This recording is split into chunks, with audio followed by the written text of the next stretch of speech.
Welcome to Justice Now. This is part 2 of Workplace Mobbing Series 22. So this is part 22, part 2, or part B, entitled Mass Shootings.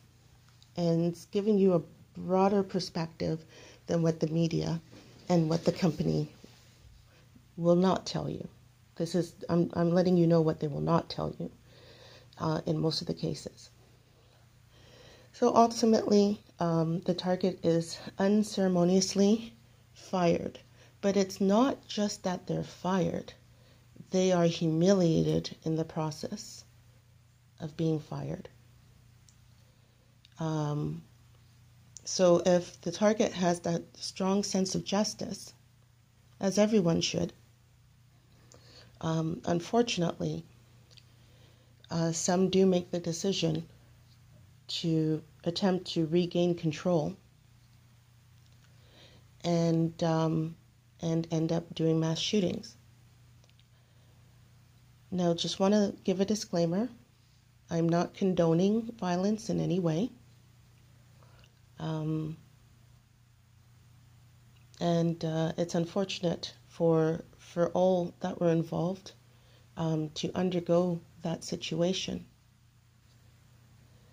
I also wish to add that you need to also keep in mind that the perpetrators are very good at pretending to be victims. If an environment has gotten so toxic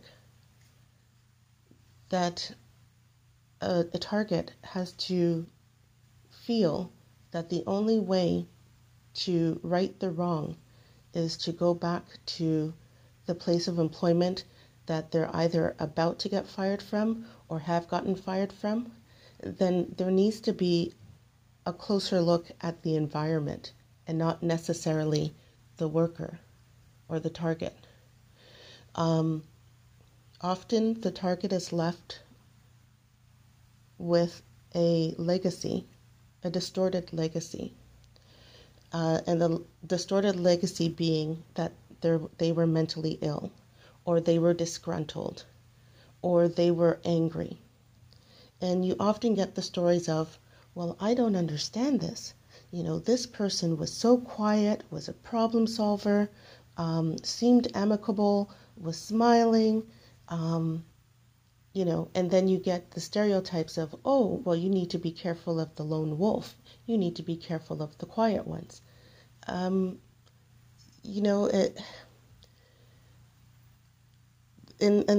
situations of workplace mobbing, I really question why there is the immediate deferral to the individual.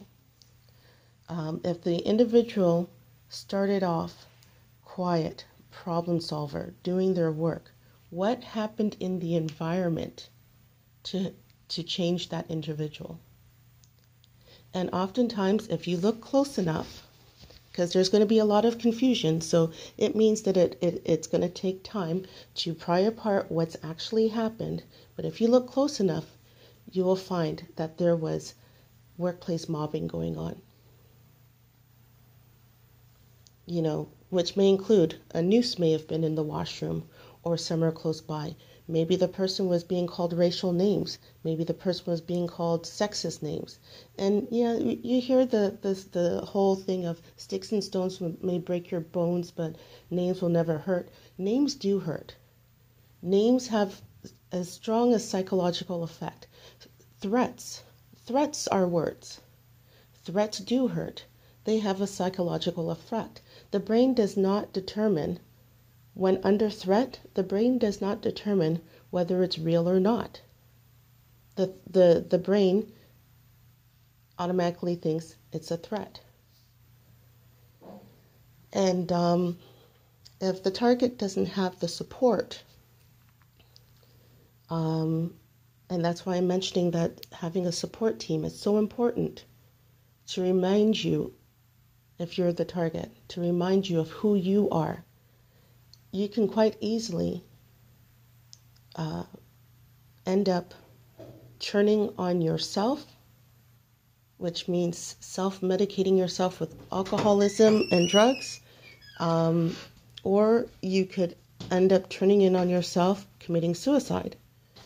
Or you may end up, as in, unfortunately, this case, the person who's been targeted may end up going back and eliminating or neutralizing the external threat.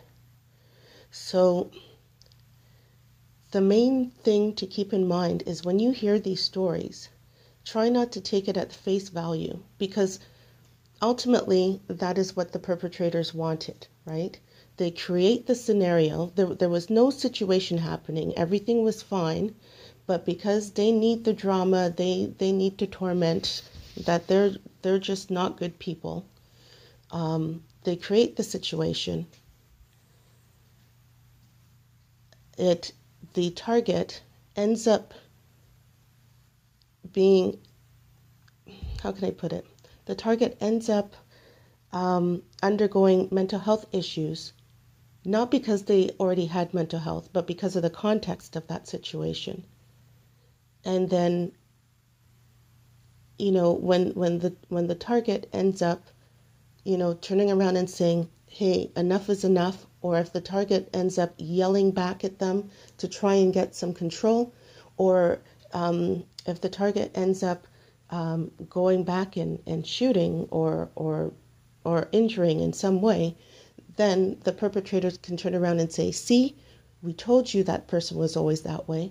No, that was not the case. The perpetrators created the situation to become that way. The perpetrators created the toxic environment. So with that being said,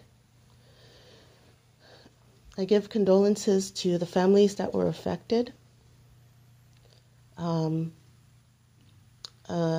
wish that the target had the support that they had in order to look at other options other than violence. But who I do not have sympathy or empathy for are the perpetrators who've created the situation to become the way it was. And in that case, I hold the perpetrators responsible for creating that situation.